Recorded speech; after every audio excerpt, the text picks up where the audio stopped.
Hello viewers, இது உங்கள் beauty garden. இந்த வீடியோவில் சப்போட்டா மரம் நம்ம எப்படி ரீபார்ட் பண்ணுறதுங்கிறத பற்றி பார்க்கலாம். நம்ம மரம் வாங்கி 2 வருஷம் ஆச்சு. இந்த பழைய பேக் ரொம்ப டேமேஜ் ஆகிடுச்சு. அது இல்லாமல் எறும்பு நிறைய புத்து வச்சிருச்சு. இப்போ இதில் மாற்றிக்கலாம். பழைய மண் கொஞ்சம், இது காய்கறி கழிவுகள், எல்லா வேஸ்ட்டும், காஞ்ச இலை, தலை, கொடி வகை காஞ்சது எல்லாத்தையும் நம்ம ஒரு நாள் பஞ்சகாவியால் ஊற வச்சு வெயிலில் காய வச்சு நம்ம போட்டுக்கலாம். நல்லா சருகாக கையில் பிடிச்சா நல்லா மொடன்னு உடையிற மாதிரி இருக்கணும். அப்படி காய வச்சு நம்ம போட்டுக்கலாம். இது ஒரு 3 மாதத்துக்குள்ளே நல்ல உரமாயிடும். பழைய மண் நம்ம வேஸ்ட் ஆகிடுச்சு எறும்பு புத்து வச்சதுனால. இது புது மண், தோட்டத்து மண். நம்ம பக்கத்தில் இருக்கிற மண்ணை எடுத்துகிட்டு வந்து போட்டிருக்கோம். இதில் கல், பிளாஸ்டிக் கவர் ஏதாவது இருந்தால் நம்ம எடுத்துக்கலாம். இது ஆட்டு எரு. மண் 3 பங்கு, எரு 1 பங்கு நம்ம போட்டுக்கிட்டோம். ஏன்னா கீழே காய்கறி கழிவுகள் நிறைய இருக்கிறதுனால இதுவே போதும். நம்மளுக்கு அடிக்கடி நம்ம உரம் சேர்க்குற மாதிரி வரும். அதனால் இதுவே போதும். எல்லா மண்ணும் ஒரு சேர கலரி விட்டுக்கலாம்.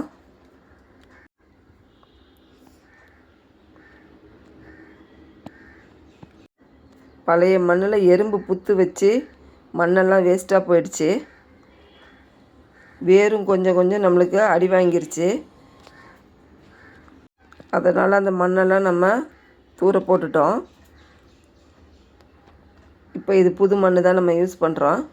இது ஒரு சேர எல்லா பக்கமும் மிக்ஸ் பண்ணிக்கலாம்.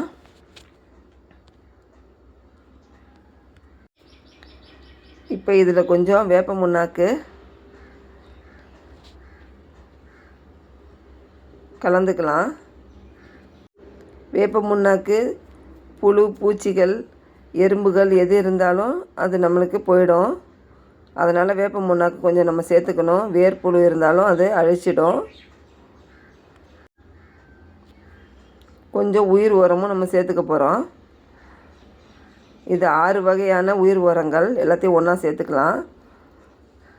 இப்போ இந்த கழிவுக்கு மேலே நம்ம மண்ணள்ளி கொட்டிக்கலாம். இது ஒரு 24 x 24 இன்ச் பேகு. நல்ல பெரிய பேக்காக இருக்குது. இதில் தாராளமாக நம்ம மரம் வைக்கலாம். நம்ம மரமும் 10 அடிக்கு இருக்குது. எல்லா மண்ணையும் நம்ம ஒரு படியாக கலந்து போட்டுக்கலாம்.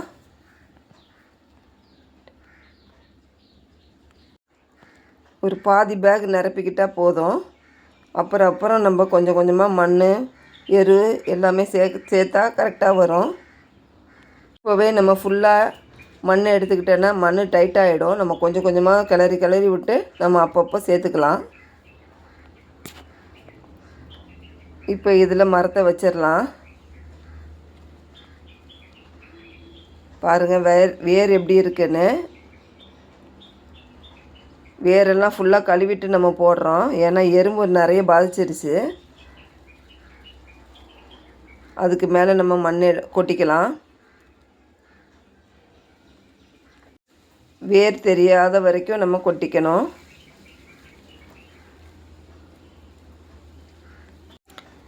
இந்த மர வகைதான் நம்ம 3 மாதத்துக்கு ஒருக்க கடலை புண்ணாக்கு கரைசல் கொடுக்கணும். வாரம் ஒரு முறை நம்ம எரு வைக்கணும். இது எப்சம் சால்ட்டு 1 லிட்டர் தண்ணியில் 1 ஸ்பூன் கலந்து நம்ம மேலே ஊற்றிக்கலாம். வேரில் அழுகல் இருந்தாலோ புழு பூச்சிகள் இருந்தாலோ இது சரி பண்ணிடும்.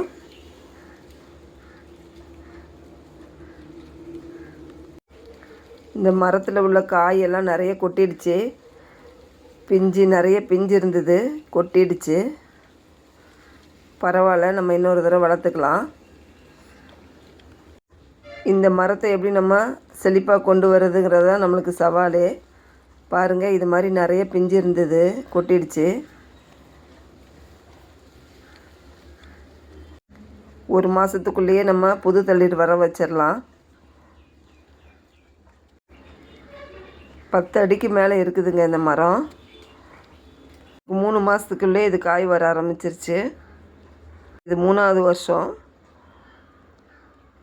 இப்போவும் நிறைய பிஞ்சு காயெல்லாம் இருக்குது. இந்த வீடியோ உங்களுக்கு பிடிச்சிருந்தா சேனலை சப்போர்ட் பண்ணுங்கள், சப்ஸ்கிரைப் பண்ணுங்கள். தேங்க்யூ.